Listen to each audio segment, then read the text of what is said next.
Hello student, स्वागत है आपका अपने ही YouTube channel maths with Lucky Panchal में। बच्चों, आज हम एक्सरसाइज 3.2 को ही आगे बढ़ाएंगे। इस एक्सरसाइज में आपका ग्राफिकल मेथड चल रहा था, उसके ही कुछ क्वेश्चंस करेंगे एरिया से रिलेटेड।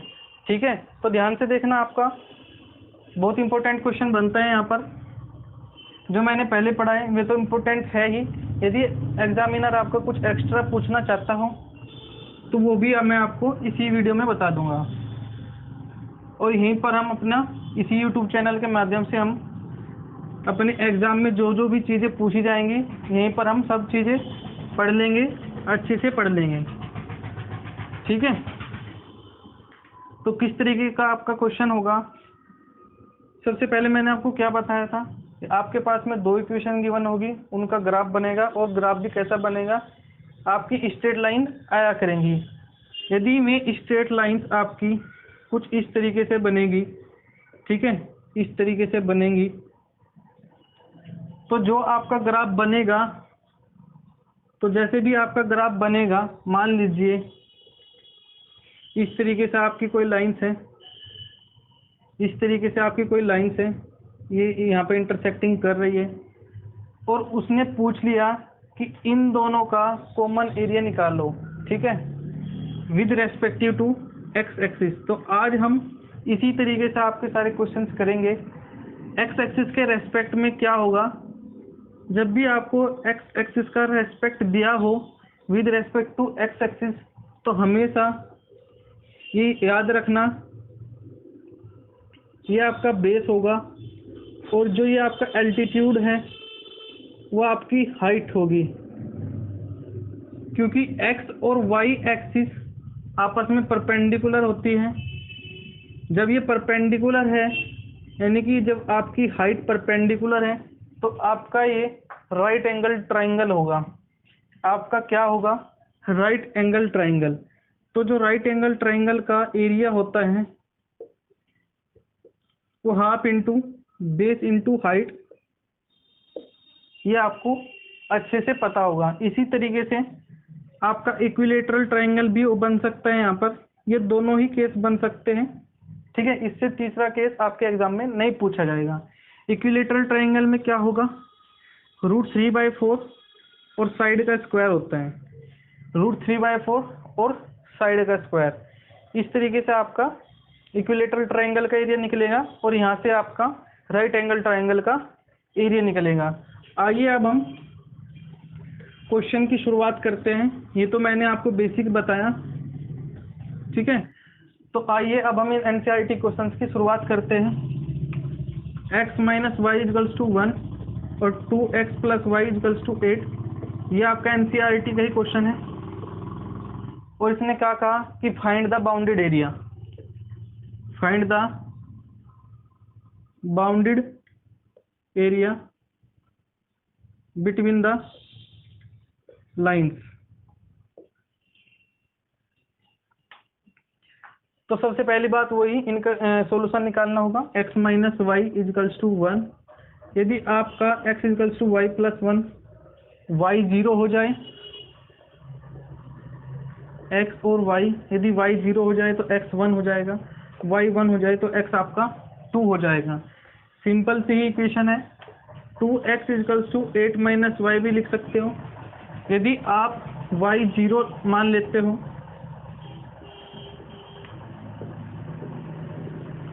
x और y, यदि आप y 0 मान लेते हो,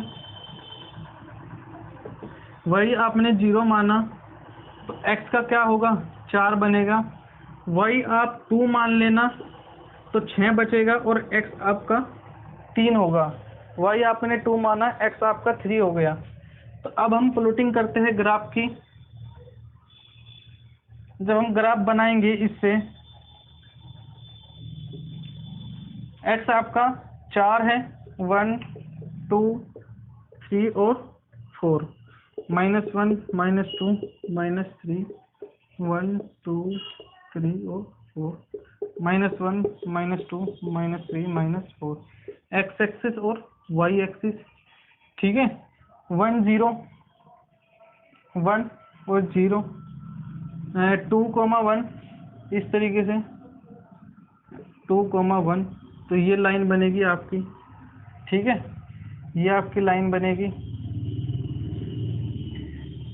ये L1 है इक्वेशन फर्स्ट की। 4 0 4 और 0, 3 और 2, 3 और 2 यहाँ पर होगा। तो जब आप इसको ऐसे करोगे तो ये आपका 3 और 2 पर मैच करेगा, इधर आपका 4 0 से पास होगा। तो मैंने क्या कहा था, फाइंड द बाउंडेड एरिया हमें हमेशा निकालना होता है। तो ये आपका बाउंडेड एरिया है, ये क्या है आपका बाउंडेड एरिया है, ठीक है। ये आपकी एल्टीट्यूड होगी, ये आपकी एल्टीट्यूड होगी, जितना एल्टीट्यूड है आपका 2, वाई कितना है 2, तो एल्टीट्यूड भी आपका कितना होगा 2। इसी तरीके से आपका जो बेस होगा वो कितना होगा 1 2 3, बेस कितना होगा 3। एल्टीट्यूड या फिर आप हाइट कितना कह सकते हो 2, एल्टीट्यूड होगा 2, बेस कितना होगा 3। एरिया निकालने का फॉर्मूला क्या बताया था मैंने, half into base into height. Base कितना है 3, हाइट कितनी है 2, 2 से 2 जाएगा, एरिया कितना आ गया 3 स्क्वायर यूनिट। ये लिखना होता है हमें स्क्वायर यूनिट। यदि ये सेंटीमीटर में लेकर चलते हो तो सेंटीमीटर स्क्वायर, या फिर आपको यदि कोई गिवन यूनिट नहीं है तो आपको ये कंपलसरी होता है स्क्वायर यूनिट लिखना। यूनिट हमेशा लिखना होता है, चाहे आपका एरिया निकालना हो, पेरीमीटर निकालना हो, वॉल्यूम निकालना हो, सरफेस एरिया हो, कुछ भी निकालना हो। यदि आपका एरिया है किसी भी तरीके का, आपको हमेशा स्क्वायर यूनिट, यदि आपकी गिवन नहीं होगी तो स्क्वायर यूनिट, यदि आपका गिवन है सेंटीमीटर में गिवन है तो सेंटीमीटर स्क्वायर, मीटर में गिवन है मीटर स्क्वायर, ठीक है। तो ध्यान रखना ये आपका इस तरीके से एरिया निकलता है राइट एंगल ट्रायंगल का। क्यों है राइट एंगल ट्रायंगल, जब हम इसको यहाँ से परपेंडिकुलर डालेंगे तो वाई एक्सिस से जब हम एक्स एक्सिस के नीचे की ओर बढ़ते हैं तो हमेशा वो परपेंडिकुलर ही होता है, ठीक है, हमेशा वो परपेंडिकुलर ही होता है, क्योंकि एक्स एक्सिस और वाई एक्सिस आपकी परपेंडिकुलर होती है। चाहे वो आपकी यहाँ पर वाई एक्सिस हो, चाहे वो आपकी यहाँ पर एक्स एक्सिस हो, या फिर इस तरीके से आपकी एक्स एक्सिस वाई पर डल रही हो, इस तरीके से अब आपकी एक्स एक्सिस वाई पर परपेंडिकुलर हो, तो हमेशा ये आपकी परपेंडिकुलर होगी कहीं पर भी हो, ये आपको याद रखना है। चाहे आपको यहाँ पर बनता तब भी परपेंडिकुलर होता, यहाँ पर बनता तब भी परपेंडिकुलर होता, यहाँ पर बनता तब भी आपका परपेंडिकुलर होता। तो इस तरीके से मैंने आपको एक एग्जांपल से ही सारे कंसेप्ट क्लियर हो गए। अब हम दूसरा भी एग्जांपल देखेंगे, एनसीईआरटी का ही है, ताकि आपको अच्छे से समझ आ जाए, ठीक है।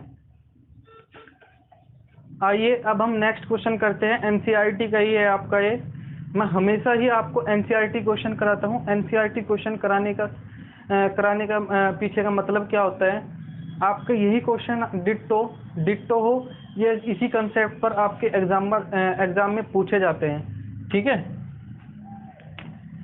तो इसमें भी आपका एरिया ही निकालना होगा, ठीक है, एरिया ही निकालना होगा। मोस्टली आपको केवल राइट एंगल ट्रायंगल देगा वो। इक्विलेटरल ट्रायंगल के भी आपके क्वेश्चन आ सकते हैं। इक्विलेटरल ट्रायंगल क्या होते हैं, जिसकी तीनों भुजाएं बराबर हो। तीनों भुजाएं का बराबर का होने का मतलब क्या है, मान लीजिए ये भी 3 है, ठीक है, ये भी आपका 3 है और ये भी आपका 3 है। इस तरीके से आपका ये इक्विलेटरल ट्रायंगल बनेगा।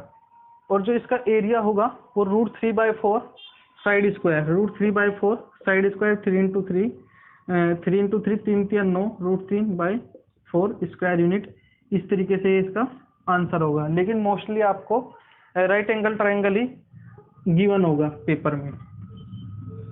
जो आपका ग्राफ बनेगा वो केवल राइट एंगल ट्रायंगल का बनेगा, कहने का मतलब ये है।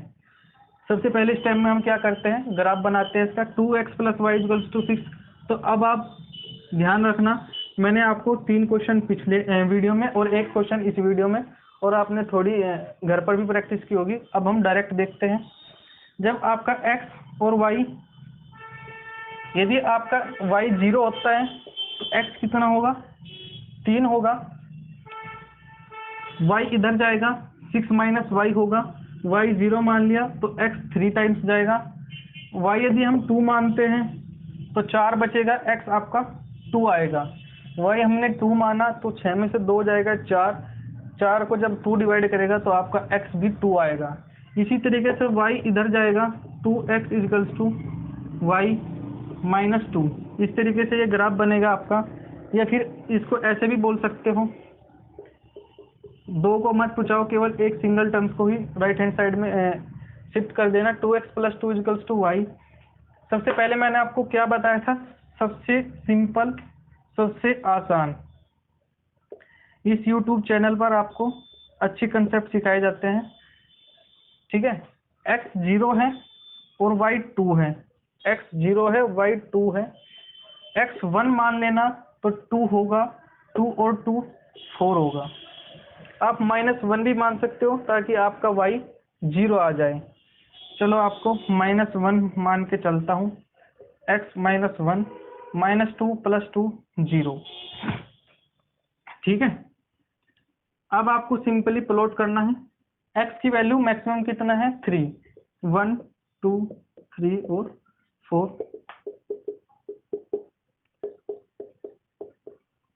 ये आपका y एक्सिस होता है, ये आपका x एक्सिस होता है। मैं जब भी आपका ग्राफ बनाता हूँ तो सारी बातें आपको बताकर चलता हूँ। ये आपका एब्सिसा होता है, ये आपका कोऑर्डिनेट होता है। तो 3 0 होगा, 3 0 यहाँ पर होगा, 2 2 होगा तो 2 2 आपका यहाँ पर होगा। तो जब आप इसको एक स्ट्रेट लाइन बनाओगे तो इस तरीके से गुजरेगी, ठीक है, इस तरीके से गुजरेगी ये लाइन। ये आपकी इक्वेशन फर्स्ट का ग्राफ है, जिसको हम लाइन 1 भी बोलते हैं। इसी तरीके से 0 और 2, x 0 है, y 2 है, 0 और 2, ठीक है। इसी तरीके x -1 है और y 0 है, तो -1 और 0, -1 और 0। जब आप इसको ऊपर तक बढ़ाओगे और ये आपका इस तरीके से ग्राफ बनेगा, तो कुछ इस तरीके से ग्राफ होगा, कुछ आपका इस तरीके से ग्राफ होगा। अब आपका -1 और ये आपका 0 है, तो 1 2 3 और 4, 1 2 3 और 4, बेस कितना हो गया 4, बेस कितना हो गया 4। और आपका जो एल्टीट्यूड होगा, जो आपका एल्टीट्यूड होगा वो आपका 4 पर मिलेगा। ये आपका कहाँ पर मिलेगा 4 पर मिलेगा। क्यों मिलेगा, मैंने आपको क्यों बताया ये आपका 4 पर मिलेगा, क्योंकि जब भी मैंने इसका ग्राफ प्लॉट किया था ग्राफ पर, तो यहाँ पर ये 4 पर जाके मिला था, ठीक है। ये आपका रफली ग्राफ है तो इसलिए ये सही नहीं बना। जब आप ग्राफ पर बनाओगे तो डायरेक्ट आपका 4 पर मैचिंग करेगा, कुछ इस तरीके से, ठीक है, इस तरीके से।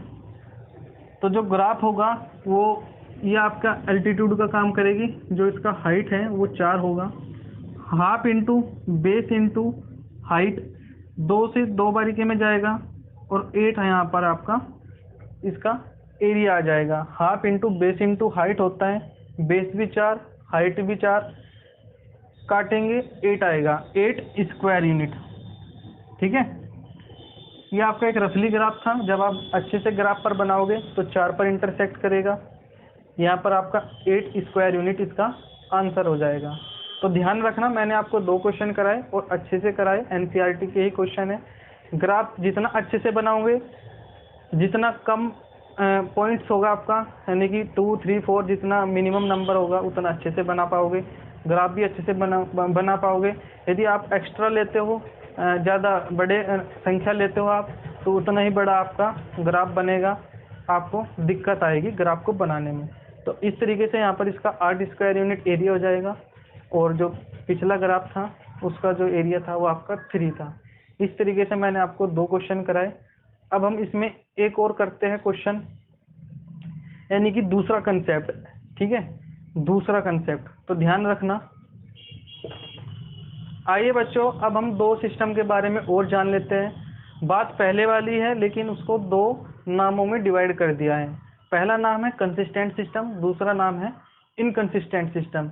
यानी कि हमारे दो सिस्टम है यहाँ पर, कंसिस्टेंट और इनकंसिस्टेंट। कंसिस्टेंट सिस्टम कौन से होते हैं, जिसका कम से कम एक सॉल्यूशन तो होगा ही होगा, और इनकंसिस्टेंट सिस्टम कौन सा होगा, जिसमें नो सॉल्यूशन होगा, जीरो सॉल्यूशन होगा।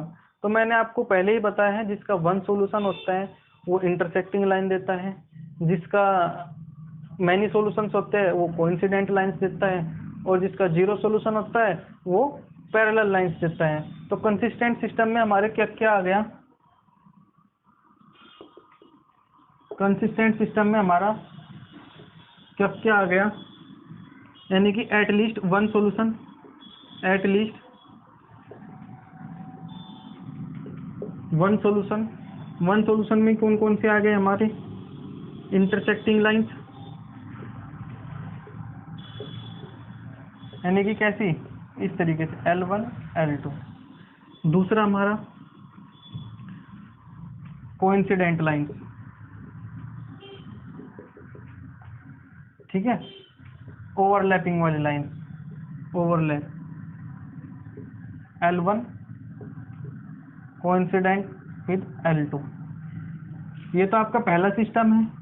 इसी तरीके से आपका दूसरा सिस्टम होगा इनकंसिस्टेंट। इनकंसिस्टेंट में आपके जीरो सॉल्यूशन हो गए, या फिर आप नो सॉल्यूशन कह सकते हो। जो इसका ग्राफ बनता है वो आपका पैरेलल बनता है, तो इनकंसिस्टेंट सिस्टम में आपका पैरेलल ग्राफ बनेगा, ठीक है। इसी तरीके से क्वेश्चन इस तरीके से भी आ सकता है कि बताओ इसका जो सॉल्यूशन होगा वो कंसिस्टेंट होगा या फिर इनकंसिस्टेंट होगा। यानी कि आपको डायरेक्ट ना पूछ करके आपको ये भी पूछ सकता है आपसे कि बताइए ये जो ग्राफ है, ये जो इक्वेशन दी हुई है आपको, साइमल्टेनियस लीनियर इक्वेशंस इन टू वेरिएबल्स आपको गिवन है, तो बताओ जो इसका सॉल्यूशन होगा वो कंसिस्टेंट होगा या फिर आप इनकंसिस्टेंट होगा। आप ग्राफ की मदद से ये बताइए कि ये जो इक्वेशन आपको गिवन है इनका जो ग्राफ बनेगा वो कंसिस्टेंट सिस्टम है या फिर इनकंसिस्टेंट है। तो कंसिस्टेंट में जो आपकी ग्राफ्स की लाइंस होती है, यदि वो इंटरसेक्ट होती है या फिर आपकी कोइंसिडेंट होती है या आपकी ओवरलैप होती है, तो वो तो आपके सिस्टम आपके कोइंसिडेंट यानी कि कंसिस्टेंट सिस्टम कहलाएंगे। यदि आपकी पैरेलल होती है, यदि आपका पैरेलल ग्राफ बनता है तो आपका इनकंसिस्टेंट सिस्टम कहलाएगा। तो ध्यान रखना। अब हम और अच्छे से इसको सिस्टम के बारे में पढ़ लेते हैं, यानी कि हम with the help of equation कैसे पता लगाएंगे, विदाउट ग्राफ कैसा पता लगाएंगे कि ये कंसिस्टेंट है या फिर आपका इनकंसिस्टेंट सिस्टम है। तो ध्यान से देखना, मैंने आपको शुरू में ही बताया था कि हम ऐसे भी निकाल सकते हैं solution with the help of any method. आगे हम मेथड के बारे में पढ़ेंगे, लेकिन हमें क्या करना है, ग्राफ से ही बताना है। अब हमें विदाउट ग्राफ हमें डायरेक्ट बताना है कि कंसिस्टेंट होगा या फिर आपका इनकंसिस्टेंट होगा। कहने का मतलब वही है कि आपका जीरो सॉल्यूशन देगा, वन सॉल्यूशन देगा, फिर आपका इन्फिनिटली मैनी सॉल्यूशन देगा। तो ध्यान से देखना। तो आइए अब मैं आपको जानकारी देता हूँ कि विदाउट ग्राफ हम कैसा पता लगाएंगे कि वो सिस्टम कंसिस्टेंट है या इनकंसिस्टेंट है। कहने का मतलब वही है कि हमारा जो सॉल्यूशन होगा वो इन्फिनाइट होगा, जीरो होगा या फिर यूनिक होगा। तो आपको इक्वेशन फर्स्ट है ये आपकी इक्वेशन सेकंड है, ax plus B Y plus C, ये जीरो है, इसको 1 1 मान लेना। a2x plus b2y plus c2, इसको आप इक्वेशन सेकंड मान लेना है। ये आपके केवल इनसे मतलब है, ठीक है, हमें वेरिएबल से मतलब नहीं है, केवल उनके कोफिशिएंट से मतलब है, ए बी सी, ठीक है। यूनिक सॉल्यूशन में क्या कंडीशन है, यूनिक सॉल्यूशन की जो कंडीशन है वो क्या है, यदि आपका a1/a2 b1/b2 के बराबर नहीं है, यदि आपका a1/a2 b1/b2 के बराबर नहीं है, तो उस कंडीशन में हम क्या कहेंगे कि ये आपका यूनिक सॉल्यूशन देगा। कैसे, मान लीजिए 3x plus 4y plus 8 equals to 0, 4x plus 7y plus 9 equals to 0। तो 3/4 नॉट इक्वल्स टू 4/7। जो भी आपके मन में है वो एग्जाम्पल मान लेना। आपको ध्यान हमेशा ये रखना है कि a1/a2 not equals to b1/b2। ठीक है, ठीक है। तो ये आपका यूनिक सॉल्यूशन की कंडीशन है। इसी तरीके से आपकी इन्फिनाइटली मैनी सॉल्यूशन क्या होता है, दूसरा आता है infinitely many solution. Many solution उसमें क्या होता है, a1/a2 equals to b1/b2 equals to c1/c2। a1/a2 equals to b1/b2 equals to c1/c2। ये इन्फिनाइटली मैनी सॉल्यूशन की कंडीशन है। अब आपका आता है थर्ड। मैंने आपका यूनिक भी बता दिया, इन्फिनाइट भी बता दिया। अब आपका आता है कौन सा, जीरो सॉल्यूशन। जीरो सॉल्यूशन में क्या होगा, a1/a2 इक्वल्स टू b1/b2 लेकिन नॉट इक्वल्स टू c1/c2। ये आपकी जो कंडीशन है वो जीरो सॉल्यूशन की कंडीशन है। तो ध्यान रखना इन तीनों कंडीशंस को। मैंने आपको अच्छे से एक एक करके तीनों कंडीशन बता दी है। ये आपका बहुत मतलब डायरेक्ट नहीं पूछा जाएगा। अगर पूछा जाएगा तो ये पूछेगा कि बताओ ये जो इक्वेशन है वो कंसिस्टेंट देगी या इनकंसिस्टेंट देगी। कंसिस्टेंट देगी तो ग्राफ बनाओ, इनकंसिस्टेंट भी देगी तो तब भी ग्राफ बनाओ। वो मैंने आपको बता दिया है कि कैसे आपको ग्राफ बनाना है, कैसे आपको कंसिस्टेंट के बारे में पता लगेगा और कैसे आपको इनकंसिस्टेंट के बारे में जानकारी मिलेगी। ठीक है, तो आपको घबराना नहीं है, केवल और केवल कंसेप्ट पे ध्यान देना है। ये तीनों कंसेप्ट याद रखना।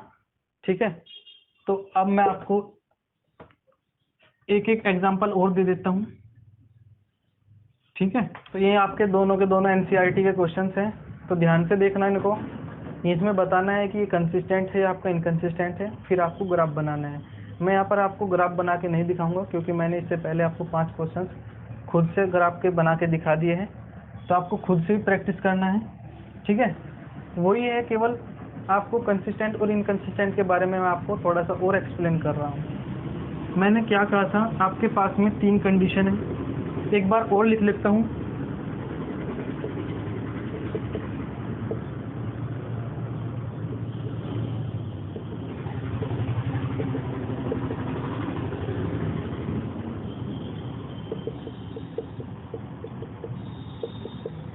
ये आपका यूनिक देगा,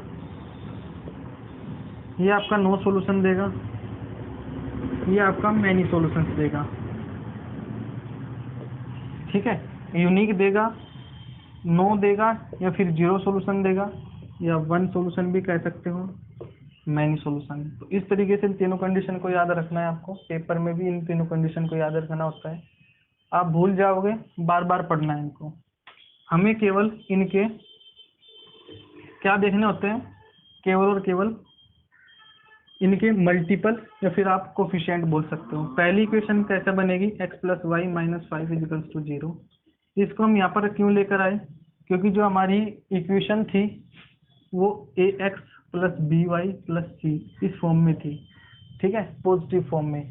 यदि आपका माइनस आता है तो आप माइनस लेकर चलोगे, यदि आपका प्लस आता है तो प्लस को तो लेकर ही चलना है। जीरो से इधर रखना है, सारे जितने भी आपके टर्म होंगे जीरो से इधर रखना है, फिर आपका गलती नहीं होगा। क्योंकि यदि आप डायरेक्ट रखते हो तो कोई स्टूडेंट ऐसा भी हो सकता है कि डायरेक्ट 5 लिख ले, माइनस लगाना भूल जाए हो। तो इसका a1 कितना है 1, इसका b1 कितना है 1, इसका c1 कितना है -5। इसी तरीके से a1 a2 b2 b2 और c2 2 2 और -10। a1/a2 1/2, b1/b2 1/2, c1/c2 -5/10। तो माइनस से माइनस जाएगा, ये भी आपका 1/2। तो ये जो ग्राफ बनेगा वो क्या होगा, वो आपका कंसिस्टेंट कहलाएगा। कंसिस्टेंट क्यों कहलाएगा, क्योंकि a1/a2 b1/b2 c1/c2 जब आपका बराबर हो जाए तो उस कंडीशन में वो आपको कोइंसिडेंट लाइन देता है। उस कंडीशन में वो आपको कोइंसिडेंट लाइन देता है और मैनी सॉल्यूशन सॉल्यूशन जो हो गए आपके इनफिनाइट सॉल्यूशन होते हैं। ये आपका कोइंसिडेंट होगा, मैं आपको लाइन भी लिख के दिखा देता हूँ। कोइंसिडेंट ये आपका इंटरसेक्टिंग लाइंस होंगी, और जीरो सॉल्यूशन ये आपकी पैरेलल लाइंस होगी। ठीक है, इस तरीके से ये आपका ये क्वेश्चन हो गया। यदि आपको कहता है कि ग्राफ बना के दिखाओ, तो आप ग्राफ बना के तो आपको ग्राफ बना के दिखा देना है। इसी तरीके से ये आपका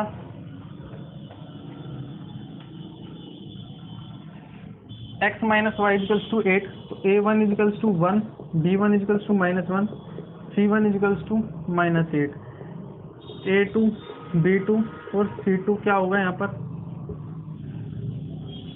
3 - 3 - 16, तो a1 upon a2 1 upon -1, b1 upon a1 upon a2 1 upon 3, b1 upon b2 -1 upon 3, c1 upon c2।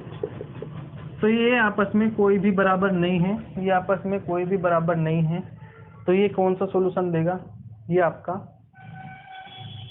कौन सा सॉल्यूशन देगा हमें, जब भी हमारे a1 अपॉन a2 b1 और b2 आपस में बराबर नहीं हो, तो उस कंडीशन में आपको यूनिक सॉल्यूशन देगा।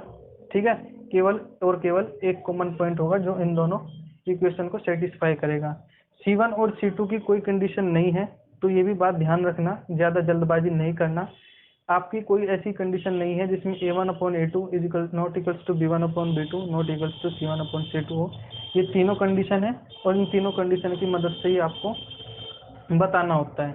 तो यहाँ पर a1 upon a2 not equals to b1 upon b2 है, तो इस कंडीशन में आपका केवल माइनस का ही फर्क है, केवल और केवल माइनस का ही फर्क है। तो साइन हमेशा इम्पोर्टेंट रोल प्ले करते हैं, तो हमेशा ये भी बात ध्यान रखना कि साइन को हमेशा इम्पोर्टेंट प्रायोरिटी रखनी है कि साइन हमारा सही लगा है या गलत लगा है।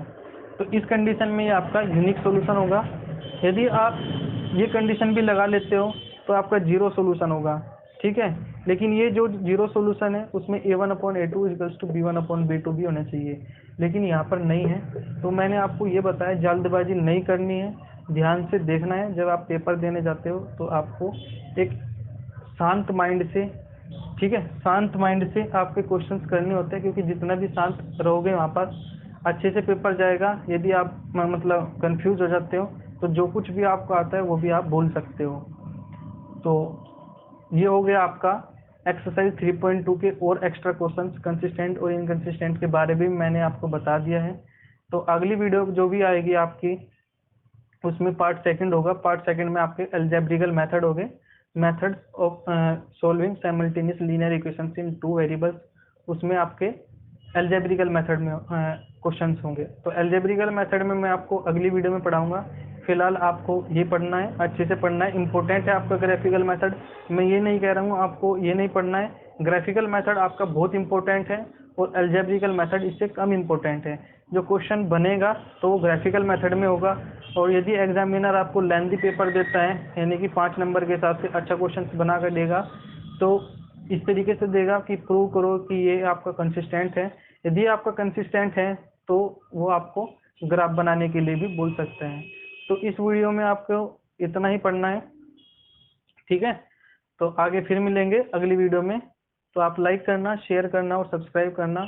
यदि आपका कोई डाउट निकलता है तो आपको कमेंट करना है, ज़रूर करना है, ताकि मैं उसको अगली वीडियो में अच्छे से समझा पाऊँ। Thank you. ठीक है।